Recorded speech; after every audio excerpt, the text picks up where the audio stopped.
Catur tadi lu ngantuk gua liat tuh. Andis ngantuk, hampir semua ngantuk. Kan dulu ada zamannya Friendster ya. Aku bikin tebak nama Friendster aku. Apa? Iblis Cinta. Aduh. Aku iyain, terus keluarga juga udah setuju. Akhirnya kita udah nyiapin undangan, nyiapin gedung, udah pra-wedding juga dan lain-lain. Terus cowoknya ketahuan selingkuh.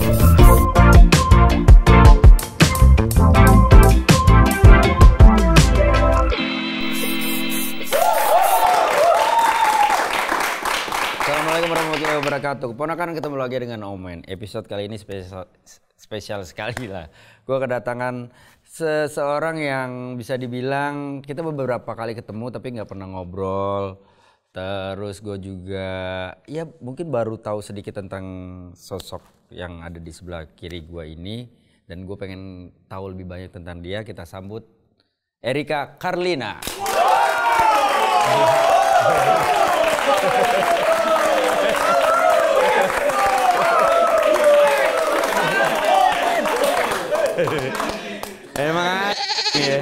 Emang tuh ya. Bintang tamu sebelumnya pada lemes, sekarang pada seger lo ya. Nggak ada dingin-dinginnya ya. Nggak ada. Eri, apa kabar? Baik, Kak tangan Wendy. sekali lagi. Baru, ini emang tiap aku ngomong bakal ditepuk tanganin terus. Nggak, kayaknya cuma lu doang deh. Tadi nggak ada loh. Tadi tuh mereka cenderung diem, pasif gitu. Giliran lu langsung semangatnya luar biasa sekali. Iya. Sampai, Bang, dagang apa Bang? Oh, sorry.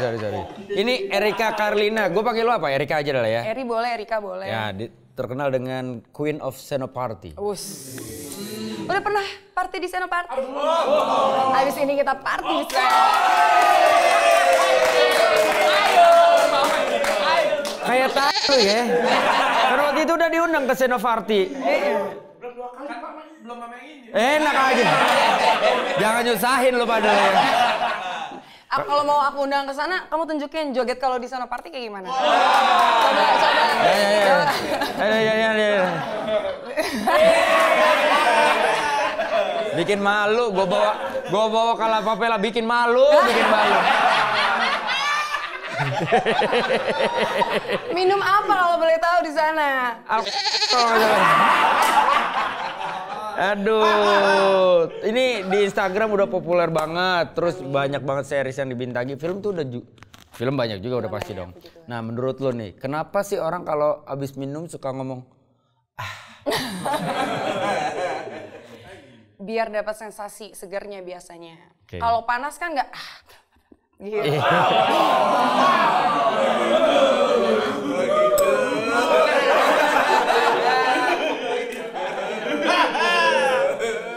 Catur tadi lu ngantuk gua liat tuh. Andis ngantuk, hampir semua ngantuk. Gila lu pada lu ya. Ini bisa aku pinjam nggak sih, Kak? Oh my. Jangan dipinjem, bawa semua. Gua udah Di rumah aku sepi banget soalnya. Aduh, jangan. Benalu. Berarti Ya. lu awalnya apa? Model? Awalnya model. Sebenarnya nggak awal banget, itu aku pemain basket dulunya. Oke. Terus sempet Waktu zaman sekolah atau? zaman sekolah, cuman ditawarin dari sekolah itu dapat beasiswa di salah satu universitas, tapi harus jadi pemain basket di situ. Oke. Jadi lebih ke profesionalnya kali ya. Oke. Gitu. Cuman aku mikir kayaknya basket ya capek kan lari-lari mulu ya gitu.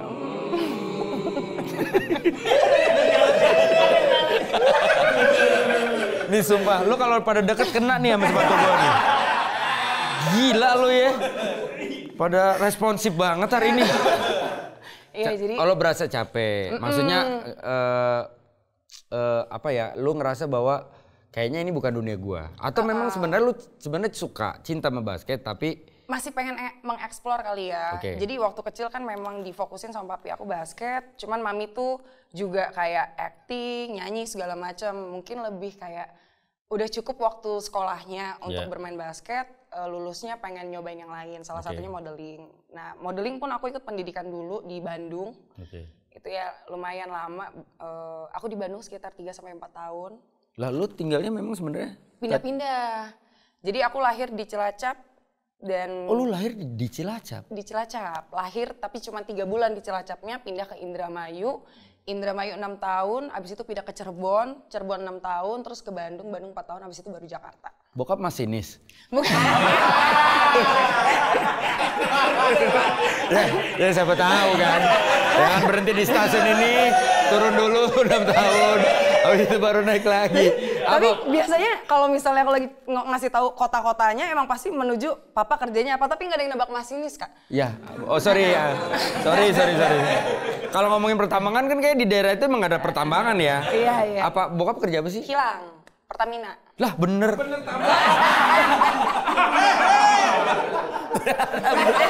Lah, gue asal jeplak lah. Oh oke. Sorry, sebelum ke situ lagi, bokap asli mana? Papi aku Palembang. Nyokap? Riau tapi besarnya di Cilacap. Lahirnya di Riau. Oh berarti bokap sama nyokap ketemu di Cilacap Ketemu pada di saat Cilacap. itu. Oke, kenapa akhirnya lu dilahirkan di situ? Yes. Lu berapa bersaudara? 2. 2 bersaudara. Lu kakak? Adik paling kecil. Kakak lu laki-laki. laki-laki. Oh oke. Terus lanjut berarti berpindah sampai Akhirnya memutuskan modeling, terus lumayan enjoy sama kehidupan modeling. Terus bosen lagi, akhirnya aku pindah ke Jakarta, terus pertama kali napakin kaki Jakarta pengen masih sama di dunia entertain, karena aku memutuskan nggak kuliah tuh karena aku ngerasa aku cinta sama dunia entertainment kan. Apapun itu bentuknya, apapun seninya, mau seni peran kayak, mau nyanyi, apapun gitu. Akhirnya pertama kali ketemu sama manajer aku, film deh gitu. Jadi mulai casting film gitu. Oh berarti awal karir lu di dunia entertain justru yang benar-benar secara profesional ya, di luar model adalah film. Film. Cuman banyak taunya memang bukan di film. Tapi kayak di Instagram gitu. Oke. Jadi kayak orang waktu aku sudah mulai dikenal melalui Instagram, orang kayak baru tahu tuh aku main film apa-apa. Cuman aku memaklumi karena kan dulu waktu pertama kali main film kan kayak nggak dapat peran yang penting kan, kayak cuman cameo ataupun ya cuman berapa scene gitu-gitu doang. Oh bukan ekstra, tapi dapat peran. Dapat peran. Tapi scene-nya sedikit gitu-gitu. Jadi aku ngerasa nggak masalah juga orang mau nggak tahu aku beberapa film yang dulu-dulunya, tapi ya sekarang sih puji Tuhannya orang udah mulai banyak yang tahu. Film pertama yang lu perankan? Maksudnya yang lu mainin pada saat itu? Itu filmnya judulnya Riding. Itu filmnya teman aku sendiri, Derby Romero. Oh. Terus itu cuma 4 scene gitu deh jadi teman kantor. Terus abis itu langsung dapat film yang perannya lumayan. Aku dapat peran antagonis. Itu filmnya Kak Ola Ramlan, judulnya Sakral. Oke. Baru dari situ mulai hantu. Lah, lu kemampuan lu untuk acting dari mana? Sempat belajar. Jadi waktu aku yang penjajakan aku casting dari satu tempat ke tempat lainnya itu, ada beberapa hari aku belajar acting juga. Secara profesional, yes. ke coach profesional. Yes. Oh oke. Emang segitu intens dan segitu pengennya lu berkutat di dunia entertain? Karena dari kecil memang suka ikut teater gitu. Awal aku suka teater tuh gara-gara gereja sebenarnya. Okay. Jadi kalau di gereja tuh dulu kalau Natal suka ada kayak teater. Yeah. Pertunjukannya seperti apa. Nah aku pernah dapat peran jadi Bunda Marianya gitu. Terus aku suka, kok dapat peran ini suka ya. Jadi tiap Natal tuh nagih, aku abis ini mendapat peran apa gitu. Terus lama-lama, oh ternyata mami aku sadar anaknya ini suka dunia acting gitu. Jadi dari kecil emang kelihatan. Seberapa support bokap nyokap sama keinginan lu untuk menjadi seorang entertainer? Support banget sih, cuman kalau papi sama mami emang beda aja sih. Papi lebih ke ya karena kan papi lu cowok, mami lu cewek kan. Ya beda lah, udah pasti Pak ya. Itu pasti. Apa? Bedanya bentuk support mereka bedanya apa? Sama-sama support, cuman papi lebih yang kayak ayo basket gitu. Kalau mami kelihatan banget mami tuh orangnya semua hal harus kayak aku paham gitu. Kalau dari olahraga ya dulu mami aku volley. Jadi aku volley, terus abis itu aku disuruh balet, abis itu aku suruh les renang, les nyanyi, abis itu teater, yang kayak gitu-gitu. Oke. Jadi ya maksudnya ada untungnya sekarang udah besar, kalau misalnya dapat peran apa disuruh ngapain, sedikitnya aku tahu. Oke. Kalau ngelihat mami papi setelah aku lulus SMA ya, emang kecenderungan untuk ke dunia pendidikannya lebih besar sih. Jadi mereka pun memang pengennya gitu? Yes, karena walaupun udah banyak hal yang dimasukin input ke dalam diri aku, in the end mereka pengennya tetap anaknya harus kuliah. Dan ya seperti itu, seperti semestinya lah. Karena kakakku pun mengikuti apa keinginan orang tua, seperti sekolah yang baik, kuliah pun kuliahnya bagus banget, cum laude terus gitu-gitu kan. Nah, tinggal anak perempuannya doang nih. Kayak papi tuh pengen salah satu anaknya ada yang jadi dokter gitu loh. Dan papi kan suka baca buku gitu kan. Berharapnya buku-buku yang dia punya selama ini tuh bisa dibaca sama anaknya, kepake lah. Karena disimpenin banget. Kalau orang zaman dulu kan gitu, semua barang disimpenin kan. Nah aku tuh gak mau. Jadi ada perdebatan lah pada saat itu yang kayak gak mau kuliah, pengennya cari duit gitu-gitulah. Pengennya berkarir gitu. Ya sekarang bisa ngebuktiin lah setidaknya. Kenapa lu sampai segitu ngototnya berargumen sama orang tua lu bahwa enggak, gue pengen berkarir, gue nggak mau melanjutin pendidikan gue? Karena sadar kapasitas aja sih. Aku menyadari waktu semasa SMA tuh sebenarnya ngikutin pelajaran pun aku suka. Maksudnya dalam hal SMP aja aku dapatnya kelas-kelas unggulan gitu loh. Untuk mengikutinya mau, cuman keinginannya tidak sebesar otak kanan. Kalau otak kanan kan lebih ke kreativitas kan, kayak sukanya nyanyi. Giliran dapet pelajaran seni musik, seni rupa tuh kayak ayo pengennya nampil gitu. Kalau disuruh nyanyi, mentas langsung mau gitu. Jadi lebih besar. Jadi aku ngerasa kayak kayaknya kalau misalnya gua kerja dengan sesuai apa yang aku hobi gitu ya, kayaknya lebih menyenangkan deh gitu dan lebih fokus gitu ketimbang aku harus kuliah sedangkan ke sekolah aja masuk kelas tuh males gitu. Dan waktu SMA itu aku perbanyak kegiatan aku dari masuk pramuka, PBB, terus apalagi ya, basket, paduan suara gitu-gitu. Jadi untuk apa? Untuk sering keluar kelasnya. Jadi Erika kemana? Itu lagi ngurusin di ruang OSIS gitu-gitu. Oke. Kelihatannya aktif. Padahal malas belajar. Gitu. Berarti secara ranking, secara nilai sekolah, lu bisa dibilang bagus atau? SMP tuh bagus. SD tuh bagus banget. SMP bagus karena 7A, 8A, 9A. SMA-nya langsung jebloknya tapi kayak gimana ya, jebloknya masih bisa dibilang oke lah. Masih yang kayak, ya itu yang tadi aku bilang, aku menggunakan otak kanan, aku kan keluar kelas, itu tuh aku ikut kayak lomba monolog, ikut lomba puisi, ikut lomba paduan suara, basket, dan ini tuh aku selalu pulang aku balik ke sekolah tuh selalu bawa piala, selalu bawa medali gitu. Jadi kalau itu punya orang lo bawain. Oke, sorry. Itu emang hasil lo ya. Oke. Iya, jadi guru pun jengkel kayak lu nggak pernah ikut pelajaran gue tapi ya dapat ini gitu. Ada dispensasi dong akhirnya? Ya, enggak juga sih, cuman aku ada beberapa kali berantem lah, ya biasalah anak SMA gitu berantem sama kakak kelas. Kalau di sekolah aku tuh ada minus poin kalau ada bikin kesalahan. Nah itu kayak ketutup sama plus poin aku dari yang menang lomba ini. Jadi belagu aja dulu. Kalau berantem belagu gitu. Nggak akan ngurangin poin gue gitu. Tapi lu di masa-masa sekolah, SMP, SMA, apakah lu seperti di film-film yang punya grup berempat cewek-cewek yang jalan begini terus ngeliatin junior, ngeliatin kelihatannya gimana? Aku kayak gimana sih? Lihat lu, jangan pada merem lo. Suruh ngeliat bukan ngebayangin. Ngeliat ya. Apa lu seperti apa? Iya, aku sempat punya geng-gengan kayak gitu sih. Dulu tau nggak nama geng aku waktu SMP? Apa? Namanya Red Scorpion. Ih, ngeri. Berarti ke sekolah naik Scorpio merah. Oh, sorry. Ya, saya satu geng. Geng motor Red dong Scorpion. Ya. Red Scorpion. Jadi gengnya berempat. Berempat aku masih ingat, ada aku, Elizabeth, Mega, sama Jessica.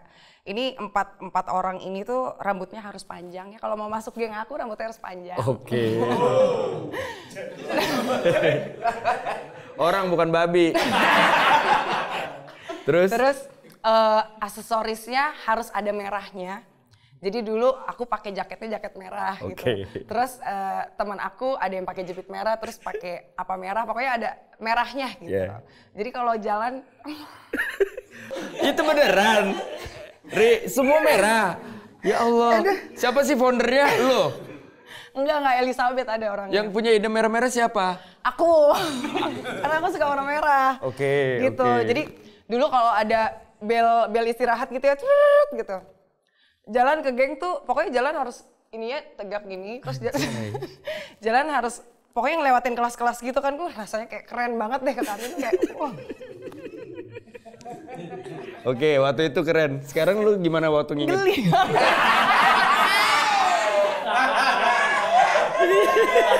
Aduh. Tapi Mbak, anggota geng lu yang berempat nih, yang 3 lagi udah di Jakarta atau masih? Enggak, ada yang masih di sana, terus sekarang ada yang sempat ke China apa Hong Kong gitu si Mega, terus udah balik lagi ke Indonesia gitu deh. Pernah ketemu lagi gak kalian? Enggak, karena pas SMA udah beda geng. Reuni SMP nggak ada? Nggak ada. Oke, masa lu nggak berusaha cari tahu? Oh iya masih. Kalau kumpul reunian sekolah tiap aku pulang pun masih kumpul bareng. Cuman ada yang bisa ikut, ada yang enggak. Cuman enggak yang kayak kita segeng doang. Okay. Sekarang lebih kayak ke satu sekolah, satu angkatan. Oke, nah ini lanjut ke Red Scorpion. Pada saat kalian melewati gang sekolah gitu, melewati lobi sekolah whatever lah ya, melangkah dengan anggunnya gitu. Lebih banyak yang didapat apa? Apa ya? Cercaan atau pujian dari teman-teman? Aku nggak tahu sih ya, pada saat itu kita ngerasanya kayak keren aja satu. Terus kayak ngerasa kakak kelas juga ngeliatinnya juga wah gitu kan. Yang cowok maksudnya kan? Oke. Musuh kakak kelas banyak banget. Tapi pada saat itu kan SMP sama SMA beda gedung. Jadi cuman ya kantinnya nyambung gitulah. Ya drama-drama dari kakak kelas ada, cuman enggak sesenioritas gitu. Karena kita ngerasanya kayak kita punya power. Oke. We got the power. You can sit with us. You can sit with us. Gitu. Gak, gue pikir maksud gue kisah-kisah kayak gitu tuh memang cuma ada di film, tapi ternyata di dunia. Enggak, pas ada film pun aku mikir apa ini kisah aku diangkat ya gitu. Gak gitu dong. Terus judul film gitu, Red Scorpion. Lu gak mau coba bikin tuh film? Enggak. Tapi nggak tahu kenapa pada zaman itu tuh aku ngerasa sesuatu yang serem tuh keren gitu. Ya, kenapa namanya Red Scorpion? Karena kalajengking merah kan kayak menyeramkan gitu. Setelah Red Scorpion bubar, kan dulu ada zamannya Friendster ya. Aku bikin tebak nama Friendster aku. Apa? Iblis Cinta. Aduh. Iblis Cinta. Gila.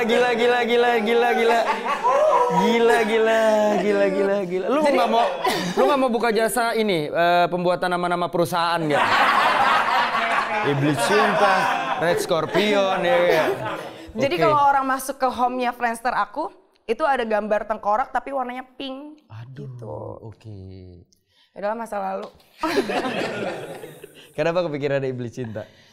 Karena ngerasa dulu keren banget bisa nolak-nolak cowok. Aduh tuh itu banget. Cuman namanya anak kecil pasti punya pengalaman yang gitulah. Cuman jadi untuk ngaca aja sih. Kok dulu kenapa dulu gue gitu ya? Gitu. Mau bilang salah pergaulan tapi gue buat gitu. Salah pergaulan. Lu yang bikin gengnya. Mana ceritanya? Waktu SMA gengnya beda lagi? Enggak, SMA udah fokus ke basket. Jadi lebih laki gitu. Oke. Jadi dari kecil emang impiannya lulus SMA kayaknya mau nikah. Sampai sekarang belum nikah. Sedih banget. Apa sih? Apa? Dia ngomong mau belum nikah. Mau ngapain lu? Hah? Sadar diri. Ya. Sadar diri. Tapi pada saat lu ngerasa bahwa gue selesai SMA gue pengen menikah. Karena apa? Ya karena itu tadi males kayak kuliah kan. Di otak aku kalau pilihannya cuma 2, kalau nggak kuliah ya nikah gitu. Cuman ya, dan cinta juga kan, cinta-cinta zaman dulu kayak gila rasanya pertama kali jatuh cinta tuh kayak gimana sih, yang kayak wah gila. Cuman sekarang kalau dipikir-pikir jatuh cinta jadi cuman cecetan gitu. Kalau ketemu di sekolah juga gitu-gitu doang lewat gitu-gitu doang. Nggak Karena ya maksudnya gimana ya, nggak bisa quality time kayak sekarang gitu kan. Lebih pemikirannya juga kayak yang penting punya pacar dulu kebanggaan aja gitu. Ya kalau sekarang kenapa alasannya lu belum mau menikah? Karena sudah terlanjur menikmati karir lo yang sedang sangat baik-baik saja? Enggak sih, dulu aku umur 23 udah pernah dilamar. Sebenarnya iya ada 2 orang yang pernah ngelamar. Umur 23 itu udah almost happen gitu, aku bakal menikah. Karena jadi mantan aku ini tuh Muslim kebetulan, jadi beda agama sama aku. Dan keluarga aku tuh memang menerapkan yang namanya Bhinneka Tunggal Ika deh. Jadi nggak melihat suku, ras, agama gitu-gitu. Karena kebetulan papi aku Chinese Katolik, my mom Jawa Islam. Gitu. Jadi memang ya nggak mau, maksudnya egois gitu loh. Kita pernah merasakan yang namanya perbedaan, masa anak kita nggak boleh gitu kan. Alhasil si pria ini ngajakin aku menikah dan aku harus ketemu sama keluarga besarnya yang Muslim banget. Terus aku pas SD kan aku belajar sekolahnya di negeri, jadi kurang lebih aku mengerti apa itu surat-surat agama Islam kan. Jadi bisa aku terapkan lah, ya aku udah sedikitnya tahu Islam itu seperti apa. Jadi keluarga si pria ini datang ke rumah aku. Kayak ngelamar gitu, bagaimana kalau misalnya menikah terus Erika pindah ke Islam. Dan mami papi aku juga ya is okay. Asalkan Erika memang pindah ke Islam itu bukan karena hanya untuk menikah, tapi Erika mendalami Islam dan percaya akan agama Islam. Jadi jangan nanti ada terjadi apa-apa Erika gonta-ganti agama gitu. Betul.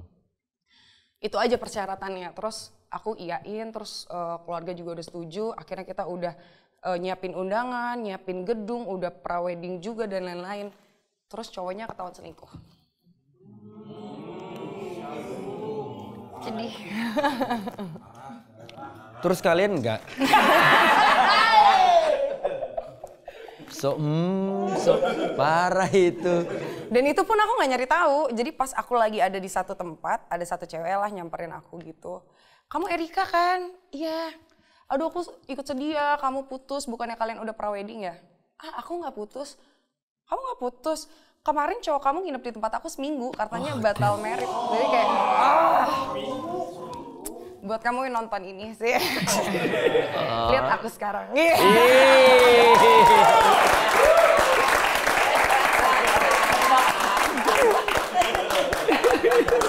Sweet revenge. Sweet revenge. Oke. Trauma gak? Trauma sih enggak, kan beberapa kali ngejalanin hubungan setelah itu kan aku jomblo, aku sempat pindah ke Bali gara-gara itu Kak. Jadi sebelum ada yang namanya healing lah, itu namanya healing, pada zaman itu aku udah pergi ke Bali, nggak tahu deh pokoknya aku cuman kayak gue bakal hidup di Bali aja, ternyata cuma bisa bertahan sampai 6 bulan.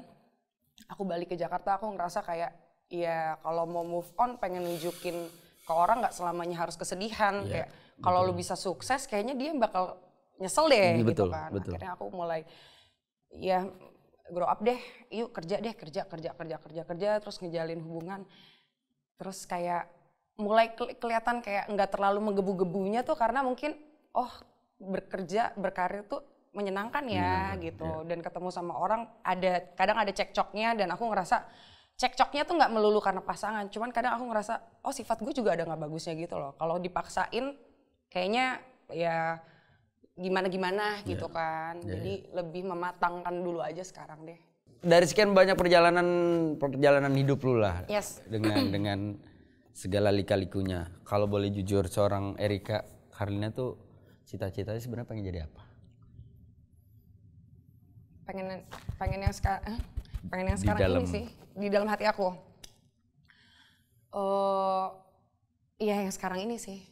Kurang lebih karena memang waktu kecil aku tuh termasuk anak kecil yang caper.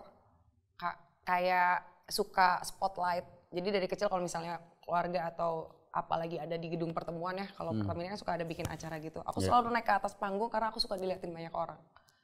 Gitu. Dari kecil tuh kayak ada kan anak-anak kecil yang suka naik ke atas panggung ngapain gitu. Itu aku. Gitu. Aku suka ada di atas panggung, aku suka caper. Kalau ada teman-teman mami datang ke rumah, aku tuh mondar-mandir. Suka di notice gitu. Berarti kita beda tipis ya. Kalau lu naik emang tipikal ada acara, lu naik ke atas panggung, lu hai gitu, menarik perhatian orang-orang. Gue pun sama sebenarnya kalau ada panggung tuh gue pasti menghampiri ke panggung, tapi gue nggak berani untuk naik ke atas panggungnya. Gue di samping panggungnya. Nah nunggu orang-orang anak-anak yang modelan kayak lu turun dari panggung baru gue bongkar panggung. Gue dari kecil emang udah jadi vendor. Gue udah jadi vendor dari kecil. Maaf ya, maaf. Makanya pakai celana pendek, kaos buntung begini. Udah bawa palu ya. Buka-bukain gini.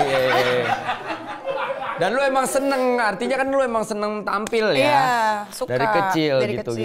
Udah terlatih pada akhirnya, terus juga akhirnya apa yang lu lakuin makin ngejurus ke arah mimpi-mimpi lu ya makin seru. Ibaratnya kalau dulu tuh dikasih sama orang tua media lah, kayak tempat gitu, wadah gitu. Tinggal kemana arahnya nanti ya lo yang nentuin gitu. Ya kan gue berapa kali selalu bilang dan gue entah pernah baca atau pernah dengar kan pekerjaan yang paling menyenangkan adalah hobi yang dibayar. Benar. Dan lu sekarang sedang berada di fase ini. Iya. Gitu. Bagaimana dengan image lu yang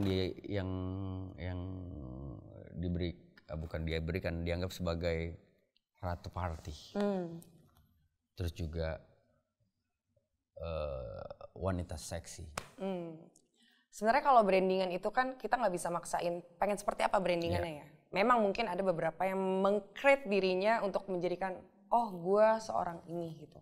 Cuman kebetulan yang terjadi sama aku adalah sebuah branding yang memang disaksikan sama banyak orang dan akhirnya mereka bikin kesimpulan gitu kan. Kayak Erika Ratu Party, kenapa bisa ada julukan Ratu Party? Nggak mungkin dong aku yang kayak panggil gue Ratu Party ya gitu kan. Tapi memang karena mereka menyaksikan sendiri aktivitas yang aku jalanin kan. Dan memang aku tidak menutup diri kayak sebenarnya aku party tapi tapi diem-diem gitu. Nggak mau kelihatan party gitu atau nggak mau kelihatan kamera atau ngumpet-ngumpet. Enggak. Tapi memang aku memberi orang-orang tuh biar bisa melihat ya mau di depan kamera, mau di belakang kamera, lo mau ketemunya cuman kalau lo cuman lihat gue mungkin di sosial media nanti ketemu asli ternyata kan ada gitu, kok dugem gitu, ya aku nggak perlu takut gitu, kak boleh foto nggak? Boleh dong gitu.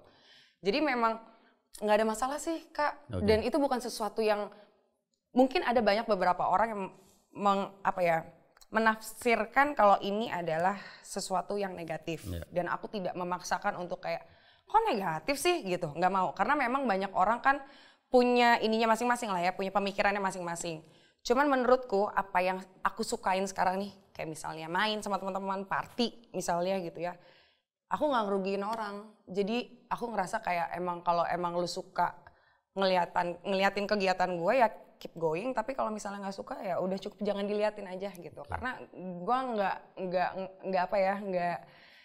nggak mau ganggu privacy lo juga gitu, nggak ngerugiin siapa-siapa juga. Berarti lu nggak ada rasa tidak nyaman ketika misalkan ya orang udah tahu aktivitas lu senang party, terus and then one time lu ketemu sama orang-orang ketemu sama lu, and then yang seharusnya lu bersenang-senang sama temen-temen lu atau bersenang-senang sendiri misalkan gitu, terus ketemu sama orang di tempat party pengen foto, terus pengen kenal lebih dekat sama lu. It's fine, karena ini kan ditayangin ya, pasti ada beberapa yang udah sering banget mungkin ketemu sama aku mungkin di klub mana gitu ya. Aku orang yang sangat welcome sekali. Jadi mau diajakin foto ataupun kayak disapa, aku tuh nggak pernah jadi pribadi yang kayak jangan foto dong, kayak itu nggak pernah. Malah kebiasaannya adalah ketika ada orang menyapa aku sapa balik, ada yang ngajakin foto aku rangkul gitu. Jadi emang nggak ada get sih kak, sama sekali nggak ada kayak lo siapa gitu, nggak ada. Fun fact, aku pernah, jadi tiap aku promo film itu kan pasti ke kota-kota kecil lah ya. Mungkin keliling mana itu pasti ada menyempatkan waktu promonya di kota yang jauh dari kata ibu kota misalnya gitu ya. Itu pasti aku selalu tanya, dan mungkin karena brandingan aku udah kayaknya party banget, jadi dari timnya atau orang-orang dari pihak sananya gitu ya, Kak mau party nggak? Kita di sini ada klub bagus gitu di kota ini ya. Dan aku selalu penasaran dengan seperti apa sih klub lo gitu. Karena pengen tahu vibes-nya gitu kan. Dan aku selalu happy ke klub mereka. Ada beberapa kali lagunya jenang tapi seru gitu. Seru. Aku sampai ada video dan sama mereka pun aku di videoin. Jadi sebelum DJ-nya ada live musiknya. Nah, live musiknya itu bawain lagu-lagu koplo. Dan kebetulan aku suka banget koplo. Gitu loh. Aku suka banget koplo. Jadi pas mereka nyanyiin lagu-lagu misalnya Denny Caknan, Happy Asmar atau siapa-siapa, aku hafal. Jadi mereka, "Loh, Kak kok bisa?" "Iya, Kak, maju ke depan." Aku nyanyi sama mereka videoin pun it's okay, it's fine, enggak apa-apa gitu. Dan ya udah. Oh, lu welcome itu? Iya. Bener-bener gak ada boundary apapun? Nggak ada. Selama ya artinya kita saling menghormati satu sama lain lah ya. Sama-sama tahu batasan lah. Yes. Tapi pernah gak lu datang ke klub gitu? Misalkan klubnya bagus, klubnya baru. Tiba-tiba datang pengunjung pakai celana pendek terus pakai sendal. Pernah juga? Ya pernah, tapi nggak ada masalah lah. Kalau di Bali kan kebanyakan juga kayak gitu. Dan penampilannya nggak bikin aku gimana harus bersikap sih, Kak. Karena kalau udah di dalam, kalau udah dengan nuansa seperti itu kelihatannya semua sama. Karena gelap. Mabok.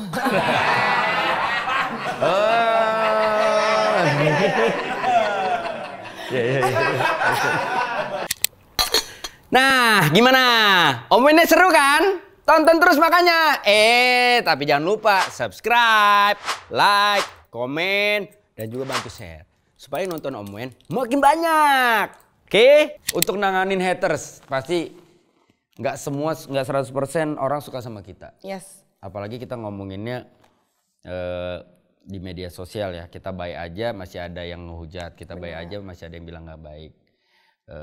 Begitupun ketika kita ngejalaninnya menurut kita, ya ini gue, pasti akan ada pro and kontra gitu. Pasti akan ada haters. Iya. Lu udah sampai titik mana nih menghadapi haters? Aku gimana ya? Memang kan aku ngejalanin kehidupan di sosial media atau in real life-nya nggak terlalu mau punya masalah sama orang. Yeah. Jadi kalau misalnya ada orang yang emang pengen nyari masalah atau memang orang yang nyari-nyari kekurangan aku, nyari-nyari kesalahan aku, lebih kayak nggak mau nanggepin sih, Kak. Karena mau ditanggepin pun ya haters gonna hate, nggak mau yang kayak maksa lo harus suka gue dong, orang gue nggak pernah nyari masalah sama orang, kayak gue nggak pernah gitu-gitu. Nggak juga, ntar pasti ada capeknya sendiri karena berjalannya waktu kan semakin kita nggak terlalu nanggepin, terus kita masih terus ya taruhlah kita ngejalanin hidupnya pun begitu, nanti lama-kelamaan karena aku udah ngerasain ada yang aku ingat banget dulu, salah satu orang lah, bukan fake account, bukan akun bodong, ada mukanya, ada profilnya, mukanya lengkap. Dia selalu ngehujat aku dari YouTube, dari komen YouTube, terus juga dari komen Instagram, sampai DM. Itu pun selalu ngebekas aku tuh ada si orang ini. Kenapa terlalu ngebekas di aku? Karena kata-katanya udah parah banget gitu. Dia muncul pada saat aku berpacaran dengan seseorang gitu, yang public figure juga gitu. Ngata-ngatanya ya mungkin intinya dia ngelihat aku nggak cocok, mungkin juga dia fans dari pihak sebelah kan, jadi bener-bener dia ngatain lu nggak cocok sama dia, lu tuh tahu diri, lu tuh gini kehidupan, semuanya diomonginnya parah banget. Dan aku tetap nggak nanggepin, berjalannya waktu sampai aku pun udah nggak berhubungan sama si cowok ini, dengan karya-karyaku, dia nge-DM dan dia komen dan aku masih ingat mukanya dan segala macam, terus komennya sekarang bagus gitu, jadi menyadarkan aku ya berjalannya waktu ntar akan hilang, antara hilang atau mungkin berubah jadi suka. Tapi pernah ada yang lu tanggepin? Enggak. Sama sekali enggak. Ada. Tapi pas itu tuh gara-gara apa ya? Seingatku ada. Terus aku post ke story. Oke. Post ke story tapi karena dia tuh ada ngelakuin hal fatal gitu deh, antara dia pernah ngancam aku atau apa, terus tapi endingnya dia minta maaf dan kita DM-an. Maksudnya dia kayak gitu, katanya cuma usil doang gitu-gitu biar ditanggepin.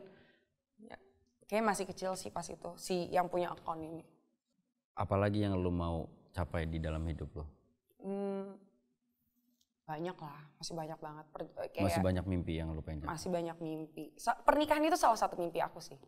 Membayangkan aku bisa menikah dengan orang yang mungkin aku bisa bilang ini mimpi aku dari aku duduk di bangku SMP ya. Dan bisa terwujud melihat teman-teman aku juga mungkin kaget, finally aku getting married kan.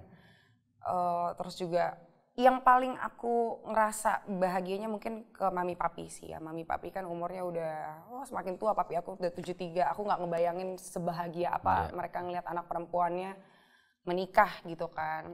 Ya mudah-mudahan itu mimpi yang goals aku yang lagi aku kejar dulu sih. Untuk yang karir dan lain-lainnya aku let it flow, yang penting konsisten aja gitu. Okay. Dan katanya lu lagi punya project yang mau bikin kayak bukan girl band ya?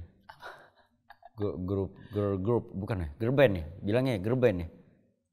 Kayak model-model Blackpink itu apa jatuhnya? Girl band ya? Enggak Lah itu? ada. Apa? Red Scorpion itu bukan? Enggak ada ya. Oke, sorry. Udah terlalu jauh ya. Sorry. Ya. Gila, dari sepanjang obrolan yang ngebekas si Red Scorpionnya doang. Karena Nora itu. Jangan sampai nanti aku kumpulin ya, nanti semua yang nonton ini kita bikin Red Scorpion, kita tanding the prediksi. Kita bawa motor pakai jaket-jaket merah. Red Scorpion. Oke, gue tunggu itu terjadi. Gue pengen lihat cewek-cewek ini pakai Scorpio merah.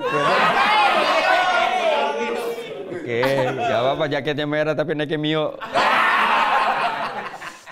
Kalau pada saat terpuruk, Ya. apa yang menguatkan lo Erika untuk bangkit lagi?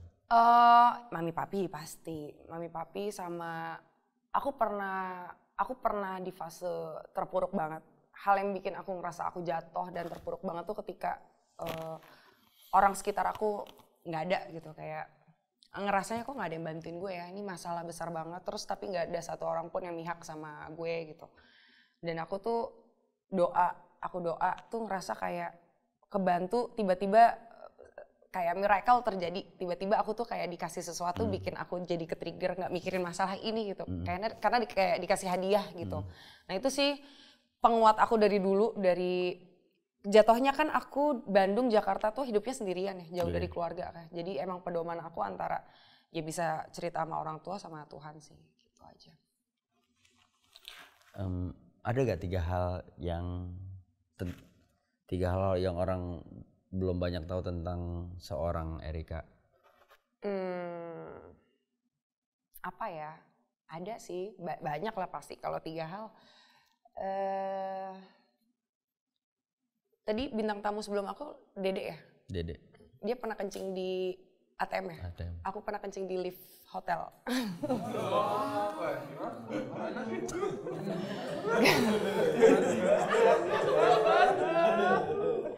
Itu aku udah kulit banget. Itu aku gak pernah cerita ke siapa-siapa sih. Ya, karena orang pasti bakal ngehujat cuan ya. Oke.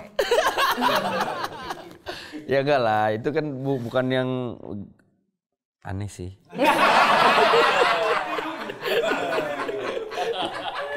Itu aib banget Itu sih.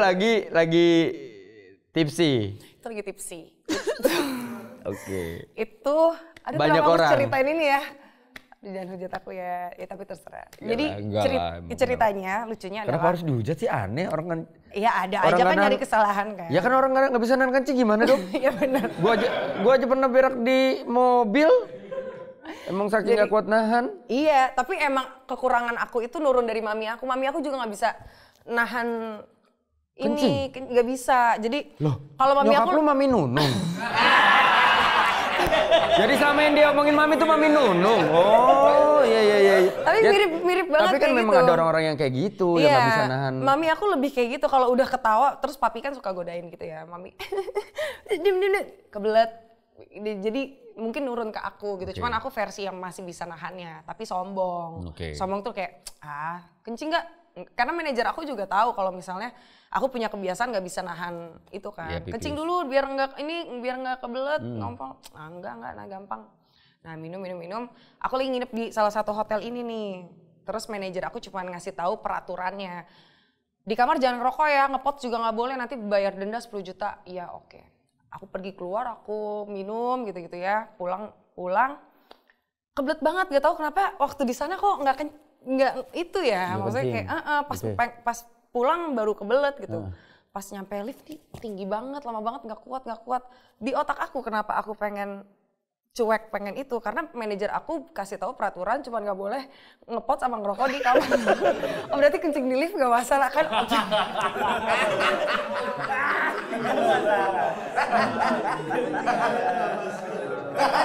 Nggak salah.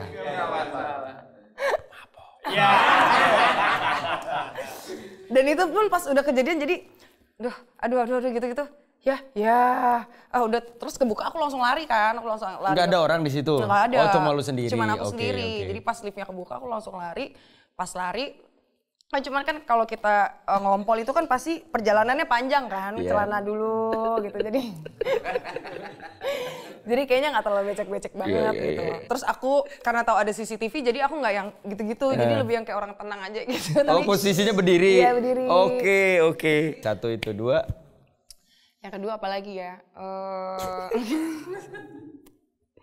Aku nggak jauh-jauh dari itu sih, nggak jauh-jauh dari ngompol. Yang selalu aku ingat cuman itu ya. Ngompol di mobil juga aku pernah. Apalagi ya? Susah, aku nahan kencing itu susah banget gitu. Ya udah. Oke. Yang ketiga banyak lah ngompol-ngompol di tempat lainnya. Lu mau ngucapin apa buat diri lu sendiri, Erika? Aku mau ngucapin makasih sih. Karena bisa bertahan sampai di titik ini, maksudnya bisa dibilang naik turunnya aku kan perjalanannya mungkin tidak terlalu banyak diekspos juga karena aku lumayan kalau ada happy-happynya doang yang aku kasih tahu ke orang-orang gitu. Tapi di balik itu semua banyak yang terjadi di diri aku sampai sekarang aku bisa berdiri di sini tuh ngerasa hidup sendirian itu nggak buruk-buruk banget. Jadi kayak pelajaran juga bisa menguatkan diri karena kita nggak pernah tahu kan hidup kita berdampingan dengan siapa gitu. Mau itu teman-teman, keluarga, in the end kita bakal ngerasain hidup tuh harus bisa belajar sendiri gitu. Jadi itu sih yang aku bisa ucapin makasih sama diri aku. Itu pada akhirnya lu harus menikmati kesendirian lu karena suatu saat nanti ketika Tuhan memberikan jodoh yang tepat buat lu ya lu akan menikmati masa berdua dengan pasangan. Oke, sebelum kita tutup obrolan kita bersama Erika Karlin, satu kata yang mendeskripsikan hidup lu apa? Air. Jadi aku ngerasa ada banyak yang sangkut paut sama air. Jadi dari kecil itu aku dididik sama papi aku hidup itu harus seperti air, mengalir gitu. Terus yang kedua, rezeki itu kepada orang sekitar harus seperti air keran. Jadi air keran itu semakin dibuka kerannya nggak ditutup atau jatuhnya kalau kita semakin sering berbagi rezeki itu akan terus mengalir. Tapi kalau misalnya ditutup itu akan kesumbat. Jadi rezeki kita kalau semakin kita pelit akan kesumbat. Betul. Dan terjadi sama aku tuh kayak air itu salah satu yaitu gambaran hidup aku aja. Oke, kita doakan yang terbaik. Semoga Erika mendapatkan jodoh terbaiknya. Amin. Entah dengan pasangan yang sekarang bisa segera menikah. Kalau aku nikah datang ya. Oke. Gak usah. Jangan bikin malu gua. Oke, boleh. Ingat, ponakan, jangan pernah biarkan orang yang kau cintai menjauh darimu. Apalagi kalau utangnya belum lunas. Assalamualaikum warahmatullahi wabarakatuh.